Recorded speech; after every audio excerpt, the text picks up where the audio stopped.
diberi kesempatan untuk berkumpul di sini. Oh ini Mas ya, jangan ya.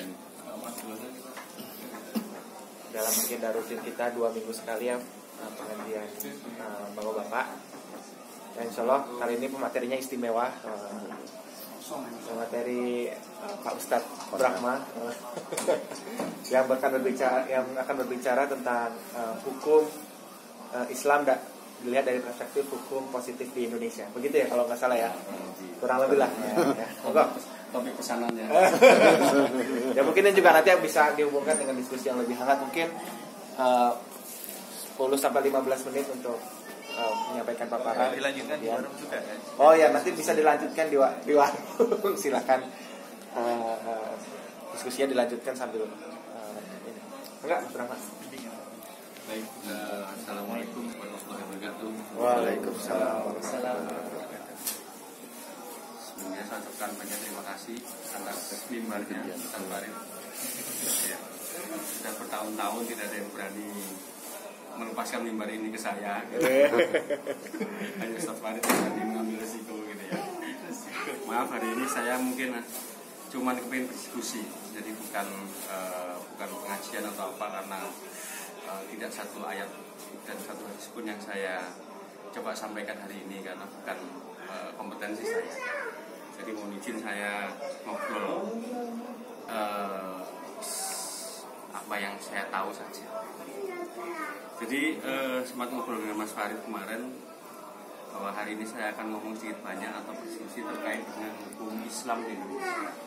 Nah, lebih detailnya itu hukum Islam yang kita bahas di sini akan kita coba logika dengan kerangka hukum positif di Indonesia. Nah, memang diskusi kita akhir-akhir ini kan melebar sana sini. Misalnya ada usulan negara Islam gitu kan, ada usulan konsep hukum Islam gitu kan. Nah, pertanyaan bagi kami orang hukum itu, jujur kalau sebagai orang hukum atau apalagi melihat struktur dan keilmuan hukum, kita selalu bingung berkomunikasi dengan ide-ide atau wacana-wacana hukum Islam yang dikaitkan dengan hukum positif di Indonesia, terutama dari misalnya sambil contoh aja misalnya usulan-usulan negara sistem pemerintahan khilafah dari rekan-rekan Hizbut Tahrir misalnya. Nah, itu akan kita bahas nanti. Nah, kalau kita ngomong hukum Islam dalam kerangka hukum positif gitu kan, kalau kita ngawali dari hukum Islamnya, kita akan jalan-jalan jauh kemana-mana dan susah untuk mendefinisikannya apa.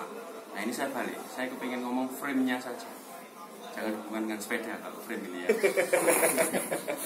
Karena ini kan dalam kerangka hukum Islam kan, kerangka kan frame gitu, dalam bingkainya.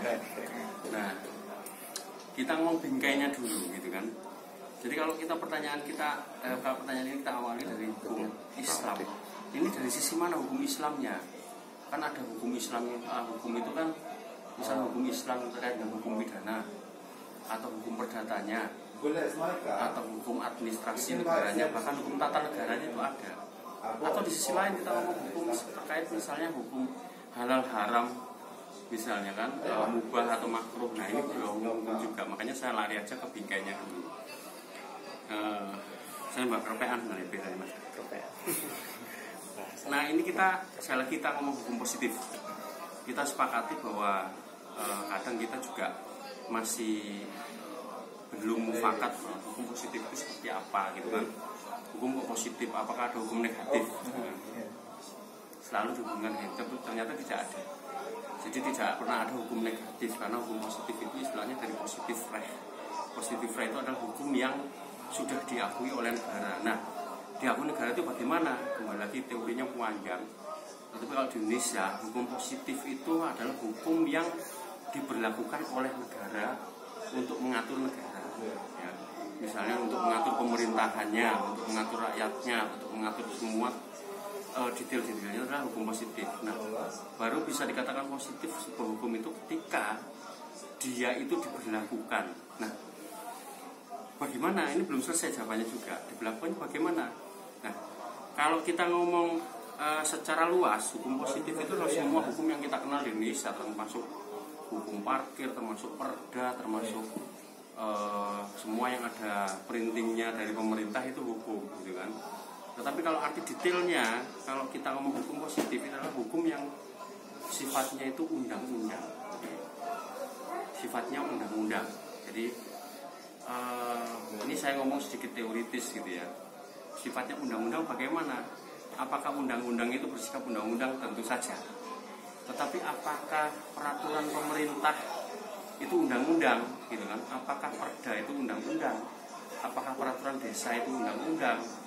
Apakah keputusan presiden, keputusan menteri, Kemenak, macam-macam kan banyak kan surat-surat itu. Keputusan menteri kesehatan apakah undang-undang? Bukan dan iya. Jadi jawabannya ada. Kita kan selalu pakai undang-undang. Jadi ada kita punya patokan yang sekarang yang mutakhir, yang terakhir yang kita gunakan adalah Undang-Undang Nomor 12 Tahun 2011. Itu terkait dengan undang-undang pembentukan peraturan perundang-undangan di Indonesia. Nah, disitulah di list apa aja yang bisa disebut undang-undang. Yang disebut undang-undang yang bisa dijadikan sumber hukum. Jadi undang-undang itu dalam peraturan ini disebut bahwa sesuatu yang Assalamualaikum warahmatullahi wabarakatuh. Hassan lost his car keys. Kan ya. Jadi yang bisa dijadikan tata urutan perundang-undangan di Indonesia adalah pertama itu adalah Undang-Undang Dasar. Jadi UUD 45. Yang kedua TAP MPR. Yang ketiga undang-undang atau peraturan pemerintah pengganti undang-undang. Jadi ada peraturan pemerintah pengganti undang-undang, Perpu istilahnya. Yang keempat adalah Perpres. Yang kelima adalah Perda provinsi sampai Perda kabupaten kota. Nah, inilah undang-undang. Karena apa? Cirinya undang-undang itu adalah dua yang taken di situ, yaitu pemerintah dan rakyat disepakati. Jadi pemerintah dalam hal ini presiden dan kepala daerah, rakyat diwakili oleh legislatifnya. Nah, ini adalah undang-undang. Nah, ini sekilas tentang hukum kita. Jadi pertanyaan, apakah fatwa MUI itu undang-undang? Sudah terjawab. Jadi nggak bisa dipakai perdebatan dalam hukum. Dibawa ke pengadilan pun dia tidak akan berfungsi, dia akan mandul. Fatwa MUI. Terus kita menggunakan membuktikan misalnya ini ada Kemenak seperti ini gitu kan, atau Kemenkes seperti ini. Kalau dipakai di pengadilan pembuktian, dia akan kalah kalau kita menggunakan 6 list atau 7 list ini. Jadi inilah kita mindset kita adalah hukum positif dan hukum undang-undang di sini. Nah, itu kita ngomong hukum positifnya. Nah, kita kan ngomong kerangka hukum kan di Indonesia. Sedangkan dalam hukum positif itu ada bagikan komputer itu ada hardware dan software. Mas Hafid tidak akan pernah bisa menggunakan komputernya kalau laptopnya nggak ada softwarenya, ya kan? Misalnya Mas Romi nggak akan bisa mengaplikan WhatsApp-nya kalau WhatsApp itu tidak punya hardware-nya, gitu. Nah, di Indonesia itu, ini hanya analogi penjelasan saya. Kita punya hukum material dan hukum formil. Hukum material itu kita anggap sebagai hardware-nya. Jadi sesuatu yang ada untuk diatur, gitu kan. Dan satu lagi, hukum formil itu adalah software-nya. Jadi aturan mainnya. Jadi hukum material di sini ya, material itu seperti kita gambarkan bangunan gitulah. Material itu adalah contohnya misalnya KUHP. Kita undang-undang hukum pidana. Terus kita ngomong BW atau bergerak wetbook. Itu disingkat bahasa Indonesia sekarang KUH Perdata. BW itu dari Belanda kan masih. KUHP juga dari Belanda. Nah, contohnya dua ini. Misalnya undang-undang pornografi, undang-undang penanaman modal, undang-undang perseroan terbatas, undang-undang hukum dagang, macam-macam lah. Itu adalah hukum materialnya. Di situ hanya mengatur seseorang harus begini, seseorang harus begini, seseorang dilarang ini, kan? Gitu. Nah, di sisi lain ada hukum formil, yaitu hukum yang mengatur yang berisi tentang aturan main. Aturan main ini kayak tadi, kartunya ada, nggak ada aturan mainnya nggak bisa main, gitu kan? Itu kartunya ada semua, kan nggak ada aturan main nggak bisa main. Nah, hukum formil ini saya kasih contoh misalnya kitab undang-undang hukum acara pidana, gitu kan? Mengatur bagaimana polisi menangkap, mengatur bagaimana seorang mengatur bagaimana pengacara itu memberikan servisnya, mengatur jaksa itu melakukan penuntutan. Nah ini diatur itu semua. Bukan masalah larangan-larangan, tetapi masalah aturan main. Bagaimana hakim bekerja. Nah itu. Ya, kalau hukum perdata ada kitab undang-undang hukum acara perdata. Itu singkatan lagi bahasa Indonesia sebenarnya. Aslinya kan bahasa Belanda. Mau nggak mau. Ya. Ini kita sedikit nggak pengen mengatakan ini rumit, cuman ya inilah adanya.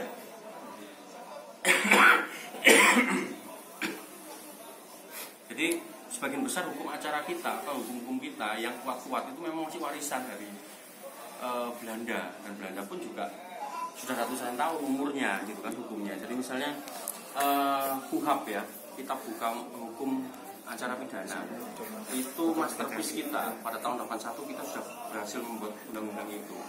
Satu-satunya pertama kita membuat hukum acara di Indonesia, dan kayaknya sudah terakhir itu, nggak ada lagi tahun 81. Jadi kita nggak menggunakan hukum acaranya Belanda, kita ciptakan sendiri. Ini luar biasa Indonesia waktu itu 81 maaf ya. Nah sedangkan untuk hukum acara perdatanya terkait misalnya jual beli, terus sewa menyewa rumah, kalau Mas Taufik nggak bayar kontrakan ke saya harus mengusir atau saya paksa bayar, itu kan ada hukum acaranya.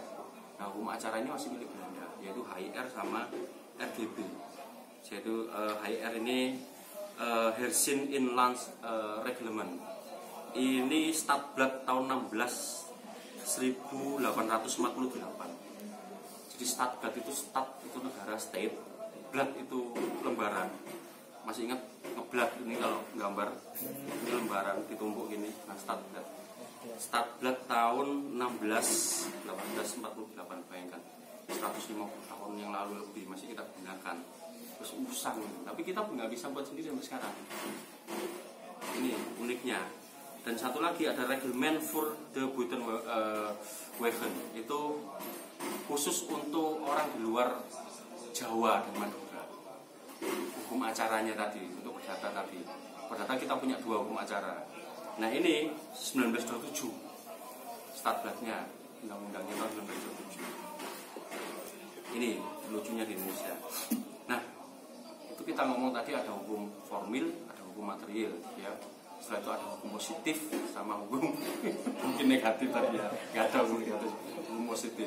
Nah itu semua penuh dengan aturan main. Aturan main itu dijalankan juga, didukung juga dengan teori-teori hukum yang sebenarnya ajaran-ajaran kalau mungkin di dalam logika hukum Islam itu, maksudnya ilmu fikih itu ya logika-logika kayak misalnya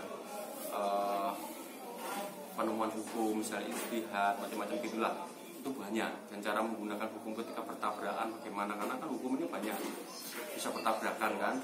Nah misalnya Anda mungkin sering mendengar misalnya lex specialis derogat lagi generali gitu kan, lex posteriori derogat lagi priori misalnya kan, lex superiori derogat lagi inferiori misalnya. Nah ini kan asas-asas hukum yang harus digunakan dengan istimewa ketika ada bertabrakan. Contohnya kenapa Aceh bisa mencambuk orang dengan sah gitu kan, sedangkan di Jawa Timur wah nyambuk ya nggak peduli itu wali kota atau gubernur Jawa Timur misalnya, ya akan dihukum gitu kan. Nah ini khusus itu nanti di situ logika-logika itu digunakan. Itu masih yang kita ngomong yang secara internal, tetapi secara aturan main papannya gitu ya, board play-nya kita itu punya namanya istilah sistem hukum. Kalau pendapat saya sih untuk mensimplifikasikan menggambarkannya adalah di Indonesia itu hanya ada 3 sistem hukum, di dunia itu hanya ada 3 sistem hukum. Satu common law system seperti Inggris dan anak buahnya semua. Satu lagi civil law system, yaitu Eropa daratan, Belanda, Jerman dengan civil law system. Dan satu lagi adalah mixed system. Islamic system kita belum ada di internasional. Kenapa pendapat saya seperti itu? Arab pun juga nggak menggunakan Islamic system murni. mereka boardnya aturan mainnya menggunakan civil system pengadilan. Memang detailnya mereka bermain di sana. Sistem hakimnya begini, itu detail mereka bermain di situ. Cuman aturan main meja biliarnya lah itu menggunakan itu semua yang sudah ada. Jadi hanya ada civil system, common law system, dan mix system. Indonesia ini orang bilang mix, kalau orang bilang civil system karena warisan Belanda, Perancis, Jerman, macam-macam. Tetapi intinya sekarang mix sudah, karena ada hukum Islam, ada hukum hukum adat sudah diakui dulu. Menarik itu, hukum adat itu hanya tercipta di Indonesia. Ilmunya itu namanya adat reh. Jadi bahasa internasionalnya nggak ada. Jadi bahasa internasionalnya adalah Indonesia, adat law atau adat reh. Jadi bukan custom. Kalau orang Indonesia, beberapa ilmuwan malah kebalik, dicarikan konsep Barat untuk diterjemahkan. Padahal orang Barat nggak menemukan. Padahal yang menemukan kan Asno Borgonya itu, profesor dari Belanda itu, yang pertama kali mendefinisikan hukum adat Indonesia. Nah itu. Kembali lagi ke tadi ada common law, gitu kan, ada civil law, ada mixed law. Nah kita itu mau main kemana kalau kita ngomong hukum Islam gitu ya? Sekilas kalau saya scrub the surface di Indonesia gitu kan, itu ada beberapa aplikasi hukum Islam yang sudah well established gitu kan di Indonesia, yaitu yang paling gampang adalah pernikahan yang sudah nikah ya kan. Hukum waris nggak? Nah kita itu punya istilah kompilasi hukum Islam. Di situ ada 3 buku, intinya 3 undang-undang. Kompilasi hukum Islam itu terkait, yaitu undang-undang terkait buku 1 itu terkait dengan pernikahan, cerai macam-macam, talak gitu kan.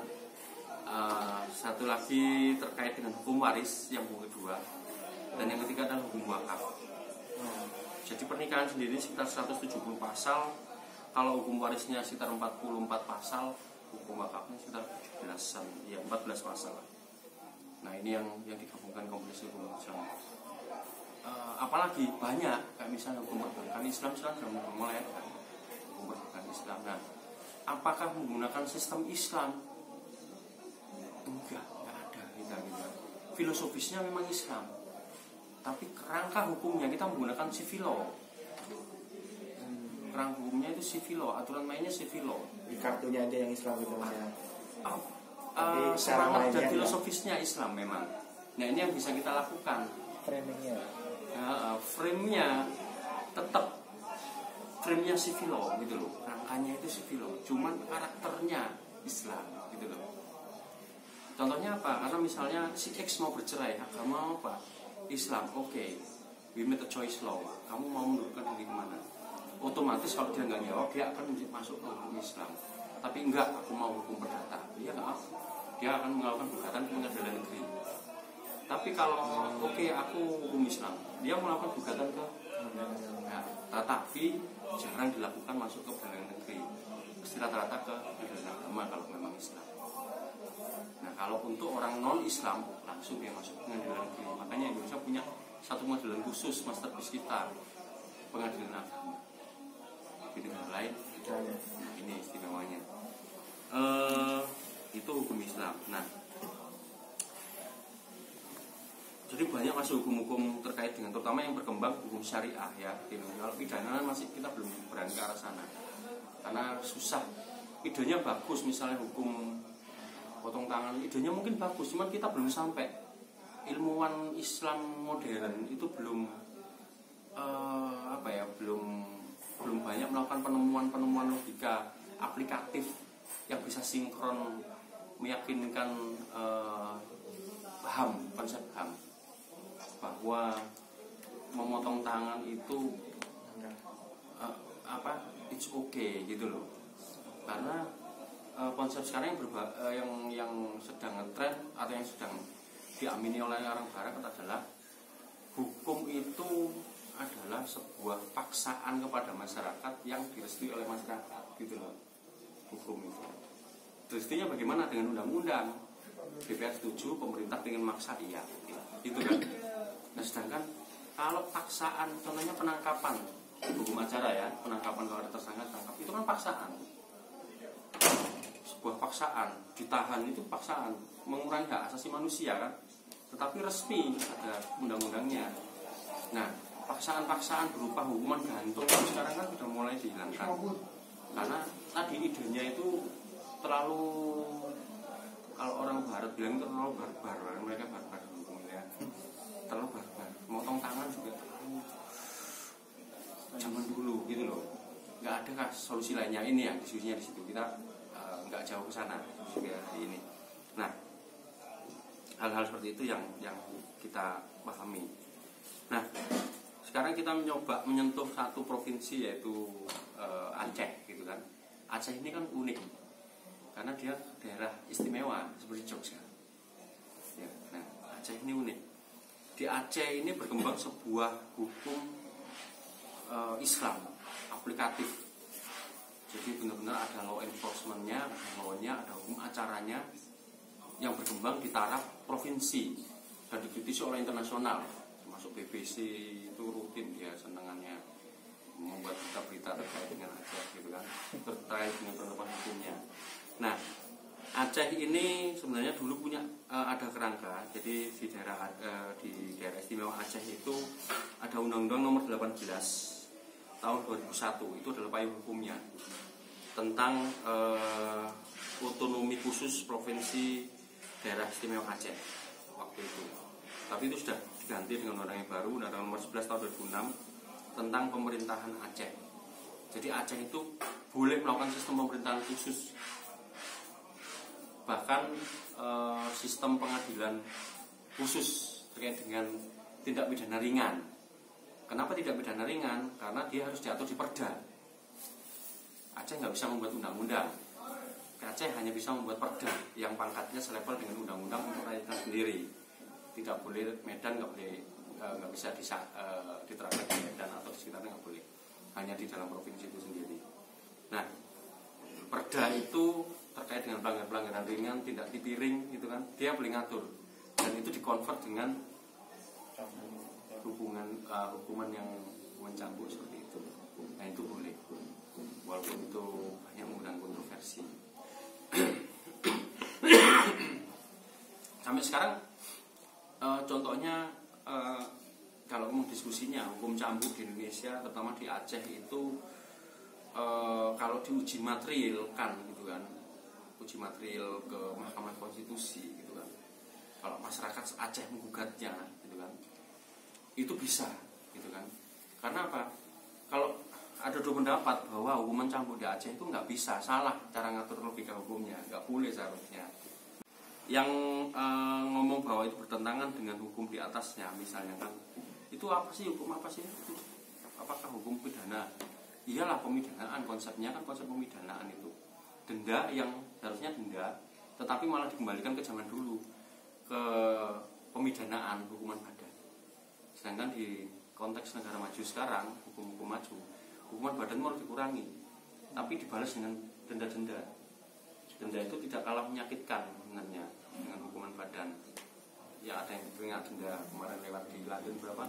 100 berapa pound gitu ya. Nah, gitu kan. Di sini nggak tahu. Ya, banyak lah gitu ya. Jadi secara uji material ya bertentangan bisa. Kenapa? Dia bertentangan dengan KUHP di atasnya. Ini ngomong simpel aja, nggak usah logika dalam ya. Jadi bertentangan dengan KUHP undang-undang di atasnya aja nggak ngatur masalah pemukulan, nggak ada pemukulan.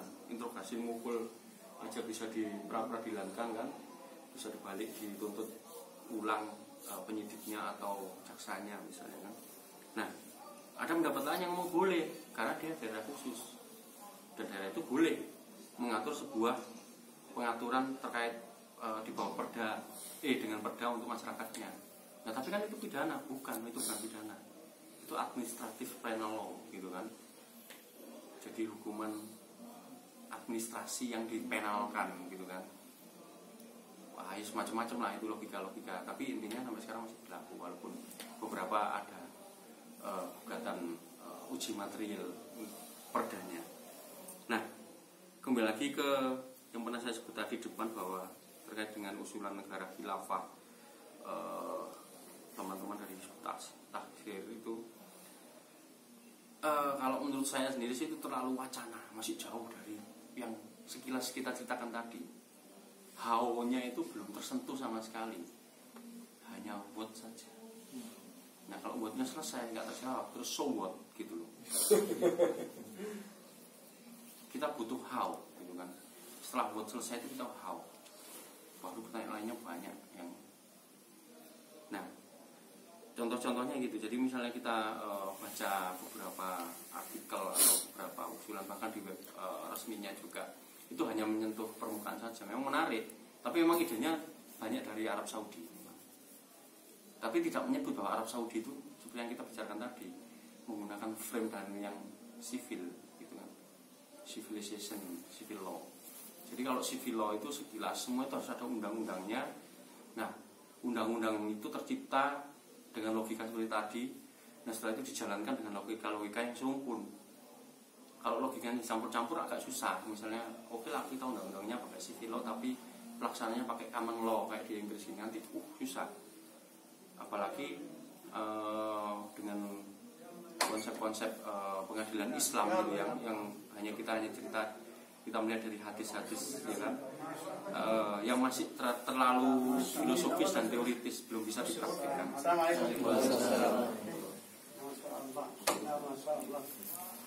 Nah, modelnya gitu. Sekilas saja dari kesimpulannya, apakah ada hukum Islam di Indonesia? Ada.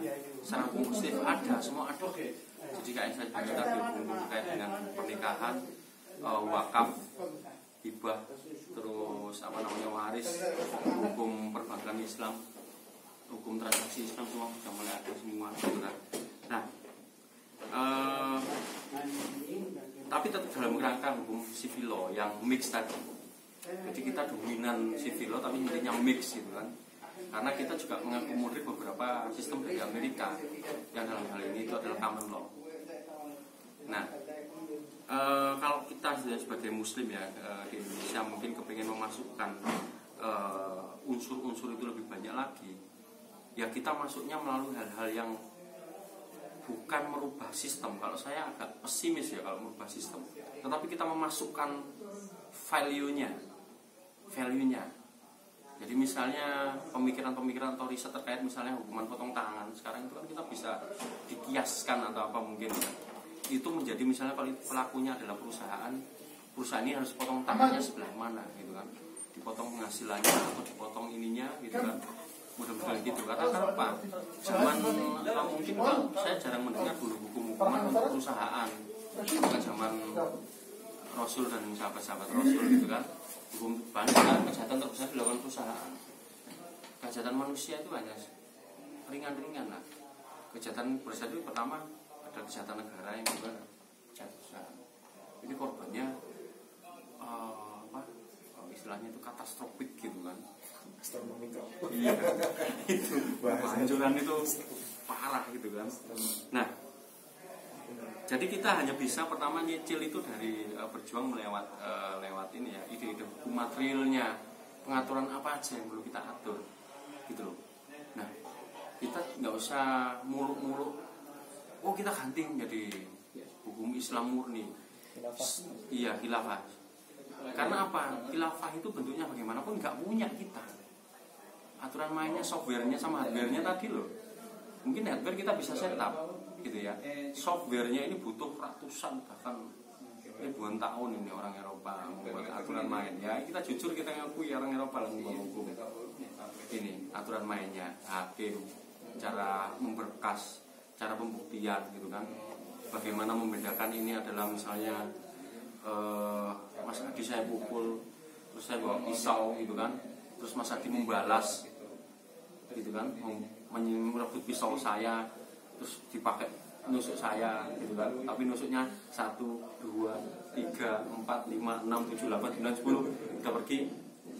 Udah mati belum ya? Oh belum. Tambah lagi 1, tanda tangan di situ gitu kan. Nah setelah itu pergi. Padahal memang saya lihat ngerampok tadi. Nah, hukum teori-teori Eropa itu detail memberikan teori pembuktikan terkait itu, misalnya adalah pembelaan atau pembelaan terpaksa, no will atau no will excess misalnya. Kalau pembelaan itu ya satu kali pisau direbut, pukul, dan gerakan tangannya mungkin ngerebutnya bagaimana, kan ada rekam jejaknya, apa namanya, istilahnya itu di TKP itu rekam ulang kejadian.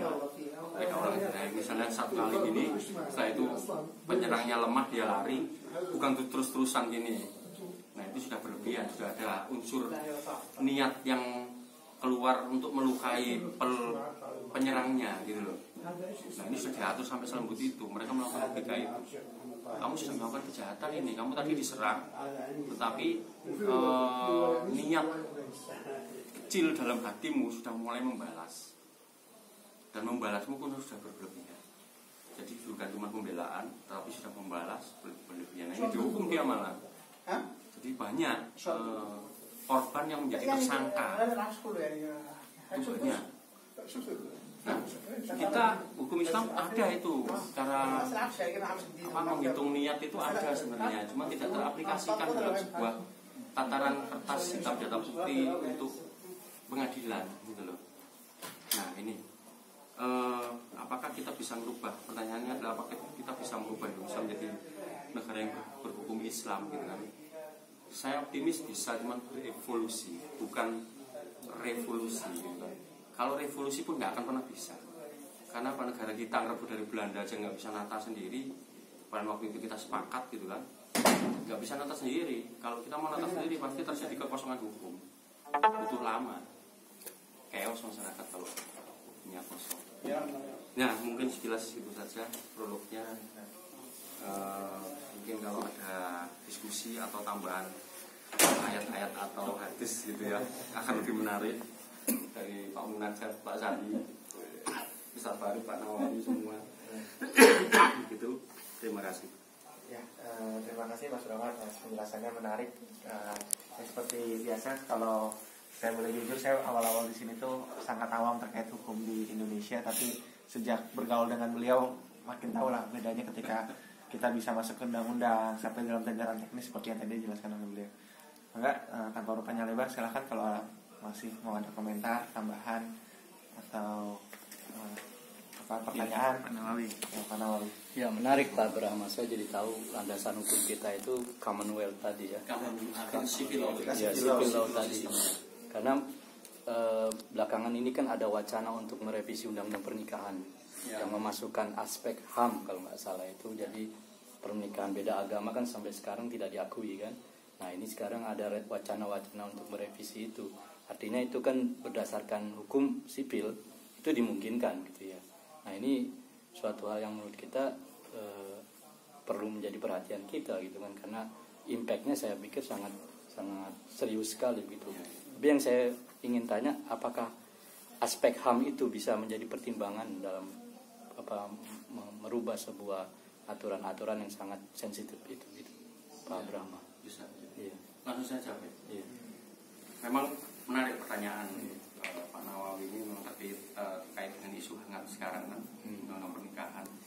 Nah, seperti yang kita diskusikan tadi, kita punya hukum material, kita punya hukum formil, terus kita ada playing boardnya gitu kan. Nah playing board kita kan sementara ini kita sepakat civil law, walaupun secara material ada berbau hukum Islam, ini sudah mixed law gitu kan. Tapi playing boardnya ini mayoritas sebagian besar masih civil law, walaupun sedikit berbau common law kita. Nah ada juga berbau hukum Islamnya juga kan di pengadilan agama. Pengadilan agama itu urutan tata caranya civil law, pengadilannya semua gitu kan. Bukan pengadilan Islam dia, pengadilan semua istilahnya agama, pengadilan bukan pengadilan dengan cara dengan tata cara civil law, tetapi untuk isu-isu terkait Islam gitu loh. Jadi bukan murni semuanya Islam. Nasrani nggak bisa masuk ke pengadilan agama? Nggak bisa. Dia dua pemetak ya. Seharusnya Pengadilan negeri. pengadilan agama Islam gitu. Iya itu. Nah terkait dengan itu tadi, memang banyak dorongan-dorongan ide hak asasi manusia itu kan dari Barat memang kan. Iya. Kita sebenarnya bisa, kita punya kajian HAM itu bisa nih. Negara Islam konsep Islam kita ini punya kajian itu banyak. Nah tetapi yang didorongkan pejuang di Indonesia, terutama pejuang HAM itu nyun sewu, saya sebut memang barat semua. Pejuang HAM itu. Ayo coba bawa perhatian kita untuk meneliti beberapa LSM pejuang HAM. Rata-rata literaturnya barat, sekolahnya barat, idenya barat. Nah, HAM gitu kan. Nah, sekarang saatnya mungkin kita membentuk LSM HAM tapi berbau Islam. Bagaimana kita bisa berkomunikasi dengan bahasa yang sama gitu loh. HAM ala Islam itu bagaimana gitu loh. Nah, HAM itu bagus kalau untuk orang Eropa. Cuman kadang nggak senada, nggak bisa sinkron dengan HAM yang ada di hati kita gitu kan. Masa kebebasan diterjemahkan semua orang boleh bebas. Kalau aku boleh menikah dengan laki-laki berarti aku boleh menikah dong. Kalau Anda boleh menikah dengan perempuan, berarti saya boleh dong dengan perempuan, dengan siapapun sama-sama manusia gitu kan. Saya bebas selama saya nggak memaksa Anda untuk menikahi orang lain gitu kan logikanya. Nah, kalau Anda coba menikah berarti boleh dong saya nggak menikah. Nah, ini logikanya gitu. Nah, kalau Anda menikah dan tidak menikah pun boleh dong saya menikah dengan binatang gitu kan. It's okay selama saya nggak menyuruh Anda menikah dengan binatang. Ini logikanya seperti itu. Logika kebebasan aja satu aja itu kebebasan. Freedom. Nah, freedom ini kan liar. Nah, kita harus punya konteks freedom misalnya. Freedom cara Islam bagaimana? Karena kalau orang Eropa itu memandang freedom itu life, property, and liberty. Hak asasi itu life, property, and liberty. 3 ini. Hak hidup kita. Terus hak properti kita yang kita punyai termasuk badan. Jadi yang melekat. Jadi tangan ini properti, telinga ini properti, mata ini properti. Sama liberty, keinginan software hati kita mau kemana. Ini HAM. Nah, itu lagi.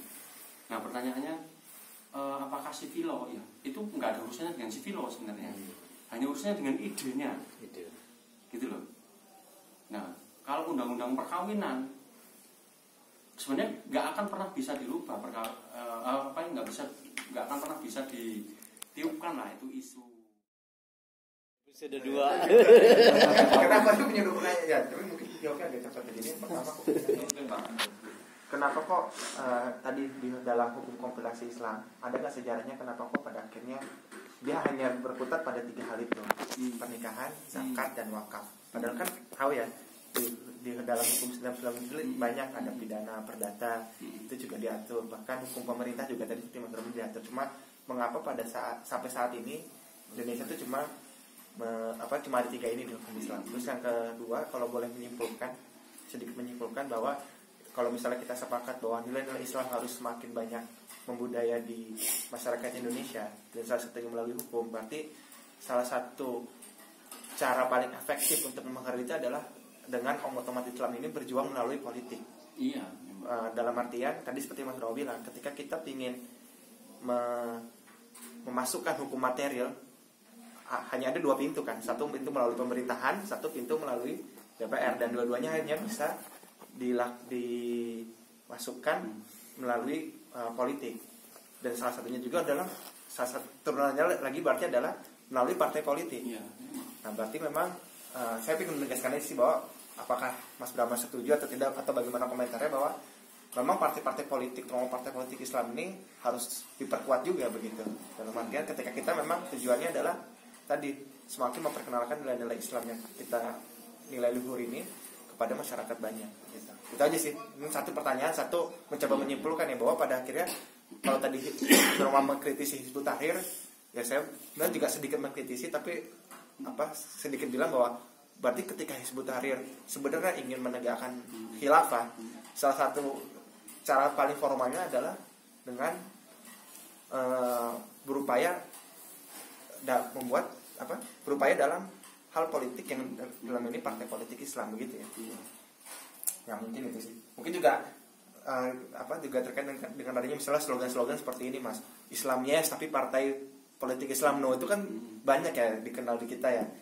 Adalah beberapa pemikir-pemikir Islam yang kalau pernah baca banyak yang bilang begitu. Tapi sebenarnya ketika apa yang tadi diskusikan dengan Mas Brahma segala macam itu sedikit banyak menegasikan apa yang dibilang beliau begitu ya. Tapi dalam artian memang tadi ketika kita memang pingin bahwa kartu-kartu atau nilai-nilai Islam itu semakin banyak di bumi di Indonesia begitu. Ya mungkin itu sih. Iya. Mungkin Mas Farid habis itu mungkin Saya sekaligus tambahkan reward. dulu aja. Oh ya. Jangan lupa. Jadi terkait dengan kompilasi hukum Islam, memang itu sebenarnya adalah pembangunan hukum, salah satu pembangunan hukum di Indonesia sekitar tahun 91-an lah. Itu diawali sekitar tahun 88-an, sekitar 88 itu, bahwa kenapa pertanyaannya kok hanya pernikahan, terus waris, wakaf, gitu kan, hibah. Nah, karena memang peristiwa-peristiwa hukum tadi itu tidak terakomodir di dalam BW. BW itu Burgerlijk Wetboek. Jadi kitab hukum untuk perdata lah, hukum urusan masyarakat, perdata. Karena semua dari Belanda kan. Nah, di BW itu nggak terakomodir. Kesulitan sistem hukum kita itu, kalau ada masalah-masalah itu kesulitan. Makanya keluarlah policy itu. Jadi itu kayak sebenarnya exception dari sesuatu yang sudah ada begitu ya. Jadi nggak ada, kita itulah gini kan. Filosofinya dari Islam kita ambil semua, kita pak, oke, ya jadi kita tok modelnya gitu. Kenapa kok pemidanaan semua enggak sudah ada di KUHP gitu kan? Oh kenapa kok ini enggak? Oh sudah ada gitu kan? Nah ini aja. Karena itu. Yang kedua memang sebenarnya saya tidak menegasikan apa yang diusulkan oleh teman-teman dari HT gitu ya. Tetapi saya hanya usul banting setir lah, kita bekerja di value-nya. Sistemnya jangan disentuh, Anda akan lelah membangun sistem. Dituduh makar malah. Iya, malah makar. Tapi dapat info terbaru mau dibubarkan. Benar. Lagi di ada ini ya. Kemendagri udah. Kemendagri lagi ini ya. Misalnya bekerjalah ke ininya, ke value dan ke materialnya. Sebentar Mas Brahma, saya potong. Maksudnya sistem di situ apa ya? Apa sistem pemerintahan, apa sistem hukum? Mengusulkan sebuah kerangka besar sistem khilafah. Ya termasuk Sistem pemerintahan. hukumnya, cara mainnya itu. Pemerintahan semua. Bahkan kalau jadi gini, kita terlalu besar pengen memanggul bulan gitu loh. Sedangkan padahal kalau kita ambil satu aja batu potongan hukum, itu kita nggak akan sanggup merubahnya dalam waktu 20-30 tahun kalau kita merubah sistemnya. Misalnya satu aja tentang hukum pidananya, nggak selesai. KUHP aja kita sudah ratusan tahun loh kita pakai. Sedangkan Hizbut Tahrir itu tidak hanya di Indonesia. Iya, internasional. Jadi yang mereka inginkan itu sebuah wilayah yang sangat besar. Mereka menyatukan visinya sendiri aja masih susah. Seperti Turki Utsmani zaman dulu. Jadi mulai dari Eropa Timur sampai Indonesia itu yang ingin mereka satukan. Jadi sebuah itu yang susah. mimpi yang Visi yang besar. Wacana lah. Boleh. Wacana. saya boleh tambahkan 2 menit tadi ya. 2 menit. Nanti dilanjut. Hanya menggarisbawahi tentang yang disampaikan Pak Brahma tadi. Pejuang-pejuang HAM itu sebenarnya dari barat ya Pak ya. Sebagian besar. Pegiatnya itu sebagian besar dari barat. Nah ini menurut saya sebuah ironi yang sangat menyakitkan. Kenapa? Pelanggar HAM terberat itu ya orang-orang barat, orang Eropa, orang Amerika. Kalau kita tengok ke belakang, Inggris itu sebuah colonizer yang paling kawakan lah. Mereka melanggar hak asasi manusia yang paling dasar ya. Mungkin sampai sekarang ya. Mereka menjajah, menjarah, membunuh, merampok, memperbudak orang, mengambil orang Afrika, dibawa ke Amerika, saya dipekerjakan, sekarang diusir, go back to your country. Kan itu nggak masuk akal dan sangat melanggar hak asasi manusia. Nah, kok mereka yang jadi pejuang HAM dan sekarang konteksnya diseliwerkan istilahnya ya. HAM itu bebas-bebasnya. Same sex marriage is okay ya. Ya kan, tidak beragama, nggak pasal. Nah, ini yang harus kita perhatikan. Kalau kita terlena ya, dengan itu semua ya, kita akhirnya sangat akan mengagumi Barat dan seolah-olah kita akan melihat Islam itu sebagai agama yang sangat membatasi hak asasi manusia. Ya, potong tangan sangat tidak manusiawi. Padahal syarat potong tangan itu nggak semudah itu loh. lihat apa orangnya berakal, apa sudah balik, kemudian kadarnya berapa. Kalau kadarnya misalnya sudah 4,25 gram misalnya emas dikonversi 2 juta lebih itu sudah bisa kena potong tangan. Tapi alasannya apa? Karena lapar, nggak bisa dipotong tangan, malah pemerintah yang harus disalahkan. Kenapa kok nggak ada tindakan dari pemerintah untuk memberikan penghidupan bagi masyarakatnya? Padahal misalnya di Undang-Undang 45 juga ada kan, kekayaan negara, tanah, air semuanya dikelola untuk kepentingan masyarakat. Nah, itu sebenarnya. Terima kasih. 2 menit lebih. Ya memang menarik ya, ngomong HAM itu kan kita susah kan. Kalau dalam hukum itu ada politik norma. Politik norma itu bagaimana keilmuan terus power macam-macam itu memutar norma. Jadi norma-norma kepentingan itu diputar balikan faktanya sampai kita nggak sadar gitu kan. Jadi contohnya misalnya sekarang pelanggaran HAM itu ya terkait dengan pembunuhan, terkait dengan pengekangan hak, terkait dengan kewajiban nikah, itu pelanggaran HAM kan. Mereka bilang kan karena kebebasan adalah demikian menurut mereka. Nah ini politik norma. Tetapi hal-hal yang terkait dengan misalnya kepemilikan modal, mengikat modal dengan bunga gitu kan, sanksi-sanksi perjanjian yang mengikat piutang negara, itu tidak masuk politik norma yang digembar-gemborkan gitu kan. Jadi misalnya Indonesia ini terbelit hutang sampai bulat gitu ya. Bulan sampai terbelit. Nah, itu nggak masuk akal gitu kan. Jadi prinsip-prinsip mereka misalnya, oke, Brahma kamu sekarang punya kesalahan, kamu berhutang ke Mas Taufik sebesar 10.000 rupiah. Karena kamu tidak bisa membayar, kamu saya berikan waktu seminggu. Kalau seminggu nggak bisa bayar, berarti setiap seminggu berikutnya Anda akan dikenakan uang paksa sekitar 100 rupiah. Tetapi itu tidak akan pernah boleh melebihi hutang utamanya, gitu kan? Ini loh. Nah, tetapi kalau teori-teori investasi, wah itu bisa melebihi hutang kita.